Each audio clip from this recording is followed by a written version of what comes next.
CPAM, radiounion.com, l'ethnique française de service à Montréal. –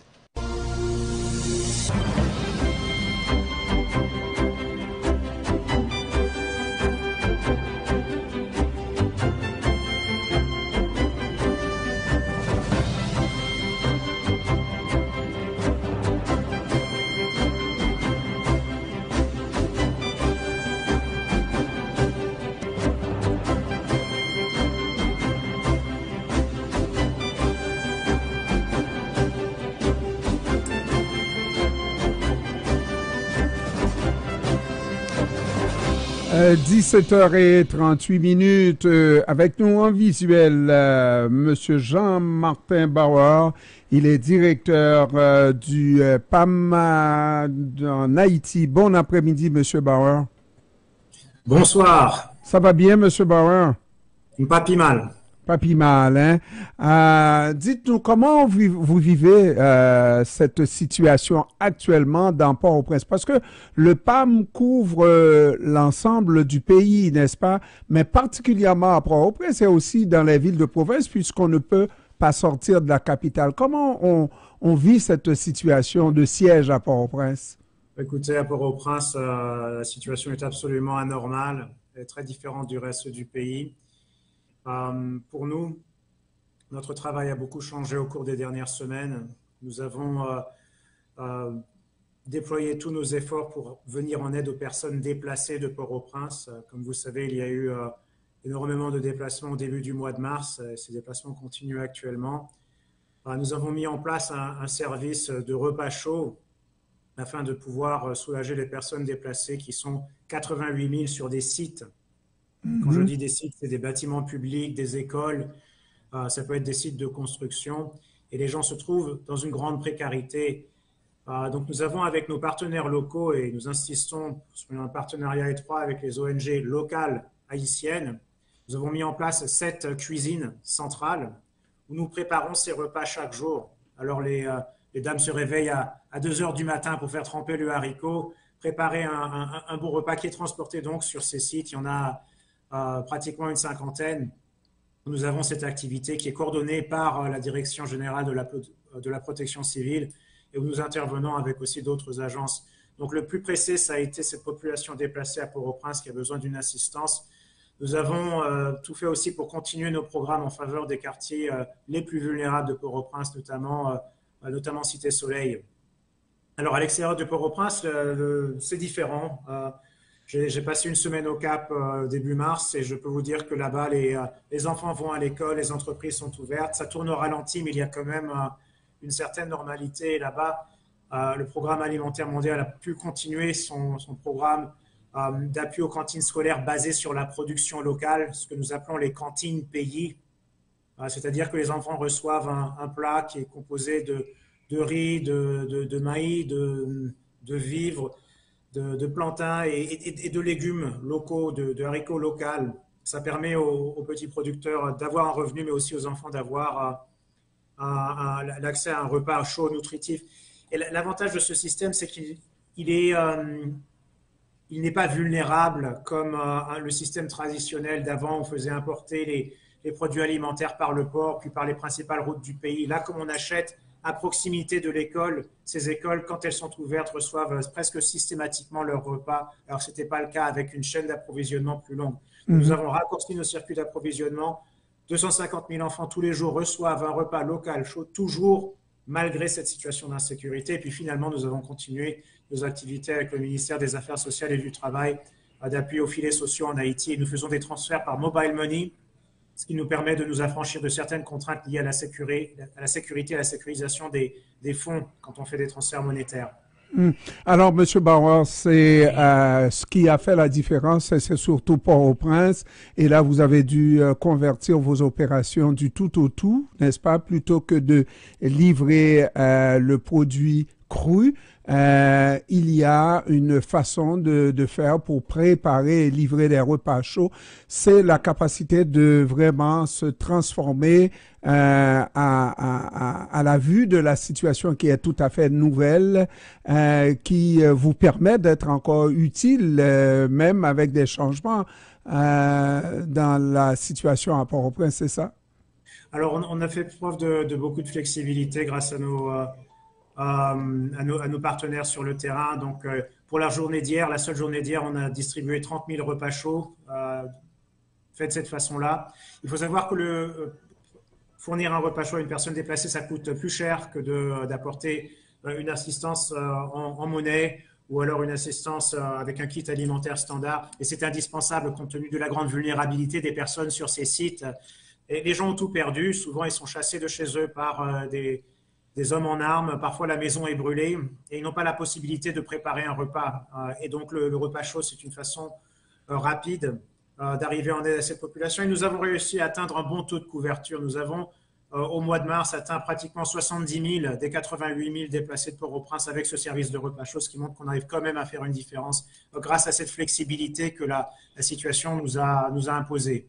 Maintenant, pour vous mobiliser, j'imagine, beaucoup plus de gens pour tout ça, est-ce que c'est fait de manière sécuritaire pour ces employés du PAM? Alors, je dois vous dire, on travaille avec des ONG haïtiennes. Je vais en citer quelques-unes. CAPAC, qui fait notamment un partenaire de la première heure du PAM. On travaille aussi avec le Girardel. Et ce que font ces ONG, c'est qu'elles établissent elles ont établi 7 cuisines centrales. Donc, c'est dans un endroit où il y a une grande cuisine. On prépare les plats en grande quantité. Alors, c'est parfois entre 5 et 7 000 plats par endroit. Ces ONG recrutent les cuisinières, stockent les produits. Et alors, j'ai visité ces cuisines, c'est impressionnant. On a les boîtes en carton. On n'utilise pas de polystyrène dans le programme. Je voudrais vous assurer qu'on n'a pas de plastique dans la nature avec ce programme. Donc, ils remplissent les boîtes donc, du manger qui est préparé ce jour-là. C'est mis dans des blocs isothermes. Ces blocs isothermes sont mis dans des camionnettes. Ces camionnettes descendent dans des zones où il y a les déplacés. Donc, ces cuisines centrales se trouvent dans des zones plus sécurisées de la ville, où il y a moins de problèmes. Mais elles sont relativement proches des zones où il y a les bénéficiaires. Et donc, ce système-là fonctionne, il est bien rodé. Et je veux dire, je voudrais vraiment rendre hommage à la société civile haïtienne, aux ONG locales, qui prennent des risques, pas des risques insensés, mais qui prennent le risque de se promener en ville avec des camionnettes chargées de nourriture dans un contexte où il y a une grande insécurité, où il y a un grand besoin. Et c'est grâce à ces personnes-là, qui sont donc des douzaines d'employés d'ONG nationales, qu'on arrive à faire le travail. On a entendu une sonnette d'alarme de la part de toutes les ONG qui font ce type de travail-là sur le terrain, à dire que si ça persiste, il y a une possibilité qu'on connaisse une situation vraiment encore plus dure pour le peuple qui sera privé de nourriture, n'est-ce pas? Jusqu'au moment où on se parle, on se croise les doigts, ça n'est pas arrivé. La situation de famine qui était annoncée. Je suis très inquiet. Je suis très inquiet parce que ça fait un mois que le port CPS n'est pas opérationnel. Il y a d'ailleurs eu des pillages à CPS. Ça fait un mois que l'aéroport est fermé. Ça fait maintenant très longtemps que les principales voies d'entrée et de sortie de Port-au-Prince sont contrôlées par des hommes en armes. Et donc tout cela, ça a l'effet d'étouffer les approvisionnements sur lesquels compte cette ville. Nous avons déjà vu des augmentations de prix importantes. Par exemple, un sac de riz à la Croix des Bossales, il a augmenté de au moins un tiers depuis le mois de janvier. Et le risque, c'est que cela s'exacerbe avec la situation actuelle. En même temps, les personnes n'ont pas les moyens d'acheter les produits qui restent au marché puisque les opportunités d'emploi se sont volatilisées avec l'insécurité. Et donc, on a ces deux effets-là. On sait que Port-au-Prince est une grande ville qui ne produit pas sa propre nourriture. Port-au-Prince doit faire venir l'alimentation de l'Artibonite ou du Sud. Et actuellement, ces flux-là sont perturbés. Donc, nous tirons la sonnette d'alarme. Il faut savoir que les taux de malnutrition dans certaines communes de Port-au-Prince sont très élevés, notamment la commune de la Croix-des-Bouquets, qui est catégorisée comme étant à très haut risque nutritionnel actuellement. Il y a aussi la commune de Delma qui a un haut niveau de risque, Gantier. Et donc, ce qui se passe actuellement, ce sont des événements qui aggravent une situation qui était déjà très précaire et nous devons tout faire pour prévenir la famine.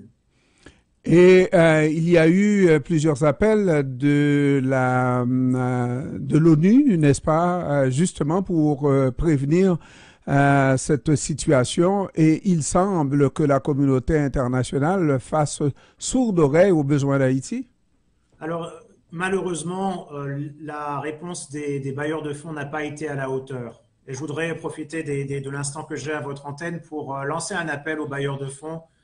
Haïti a besoin de tous ses amis actuellement. La situation est critique à Port-au-Prince.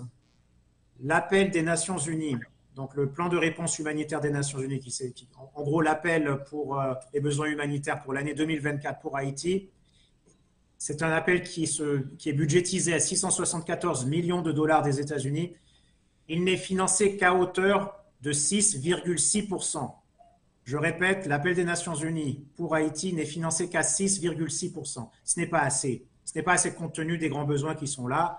On peut essayer de se demander pourquoi, mais la réalité, c'est qu'il y a un grand nombre de personnes qui souffrent dans ce pays. L'insécurité alimentaire, selon la CNSA, a atteint un record, puisqu'on est à 5 millions de personnes faisant face à l'insécurité alimentaire aiguë. Il est temps de se mobiliser, c'est urgent, car Haïti ne peut plus attendre. Et naturellement, quand on demande une aide tangible pour le primum vivere, mais c'est pas autre chose dans 20 ans qu'on veut pour le développement. Le développement commence par garder les personnes en santé et en vie, n'est-ce pas? Si on ne le fait pas aujourd'hui, ben nous ferons face à des cadavres dans pas longtemps, pas vrai, de famine. Je pense qu'il y a deux urgences. Il y a effectivement l'urgence d'aider la population immédiatement, car le besoin est aigu. Mais il faut tout de suite pouvoir réfléchir à Haïti dans 5 ans, dans 10 ans. Il faut pouvoir réfléchir à reconstruire les systèmes alimentaires de ce pays. Il n'est pas normal qu'un pays avec des terres, de la pluie, le soleil et les bras pour travailler cette terre ne puisse pas s'autosuffire sur le plan alimentaire. Depuis les années 80, la dépendance d'Haïti vis-à-vis du marché international s'est accrue et il faudrait qu'on puisse, dans cette urgence aussi, apporter des ressources pour appuyer les petits producteurs haïtiens et les petites productrices haïtiennes pour qu'elles puissent faire ce qu'elles font de mieux, c'est-à-dire alimenter la population.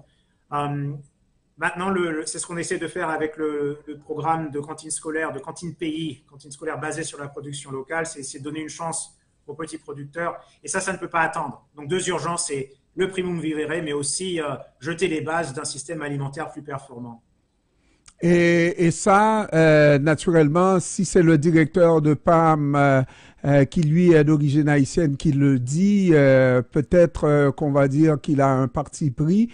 Mais est-ce que le PAM, de manière générale, voit la nécessité de changer de façon de faire, n'est-ce pas?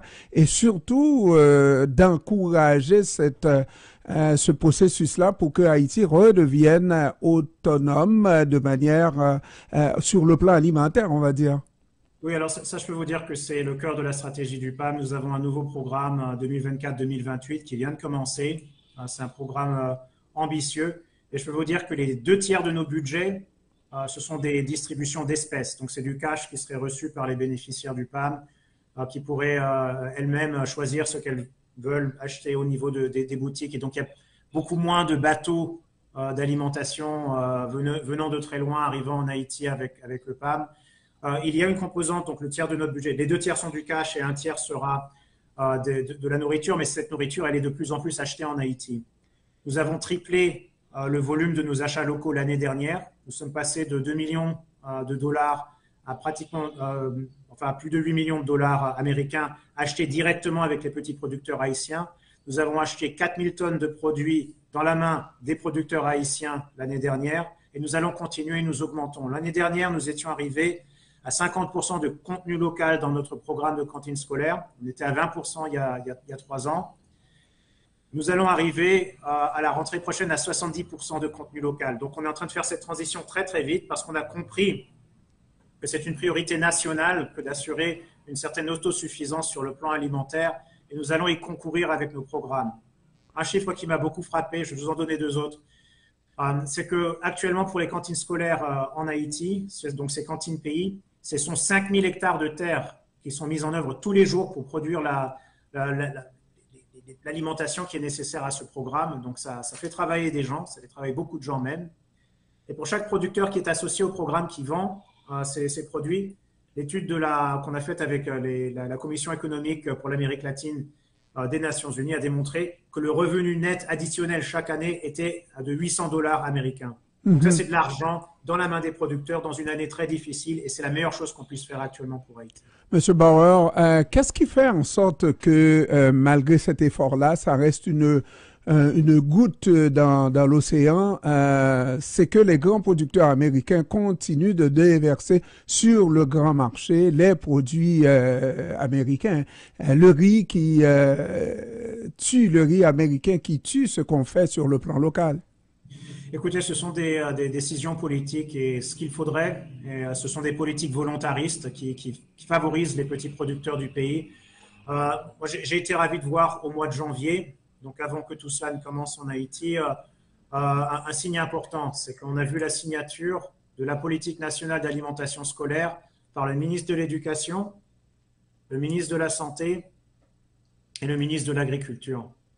Et ça montre qu'on a vraiment une action publique cohérente en faveur de ces cantines scolaires basées sur la production locale. C'est ce qu'il faut, c'est mobiliser les autorités du pays au plus haut niveau en faveur de ce genre de programme. Parce qu'avant, ce n'était pas le cas.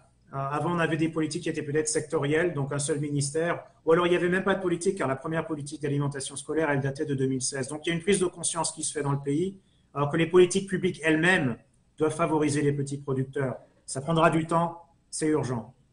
Et puis, comment finalement, parce qu'on a dit que lorsque vous avez des moyens comme ça, là, d'aider des gens du quartier, du milieu, on ne peut pas ignorer les gens qui participent à des activités louches. Il faut en prendre soin pour qu'ils nous protègent. Comment le PAM joue dans cette game-là? Alors, je voudrais vous assurer que le PAM est avant tout une agence humanitaire. Le mot humanitaire est général. Mais il peut être général, mais très précisément, ce que ça veut dire, c'est qu'on approche notre travail selon les principes qui régissent la profession. C'est l'impartialité, l'humanité, la neutralité, l'indépendance. Et ce sont ça les valeurs qui nous guident sur le terrain. Quand je vais sur le terrain, je vous dis, je suis avec ces ONG haïtiennes qui sont là, qui prennent des risques pour pouvoir livrer l'alimentation au niveau des communautés. On arrive à faire ce que l'on fait parce que nous sommes compris. Nous sommes acceptés. Et ce n'est pas faire un arrangement ponctuel, c'est pas ce qu'on recherche du tout. Nous, ça fait des années qu'on est à Cité Soleil en train de faire des distributions. Les gens nous connaissent, les gens me connaissent. Et ça, c'est notre plus grande protection. Vous n'avez pas peur pour vous-même? Non, car nous sommes, une fois de plus, l'acceptance dont nous bénéficions est notre plus grande protection. Jean-Martin Bauer, directeur du PAM en Haïti, je vous remercie, M. Bauer, d'avoir pris du temps de nous parler encore une fois cet après-midi. Merci, c'est toujours un plaisir. Merci. Bonjour le Canada. Merci, au revoir. Bonsoir.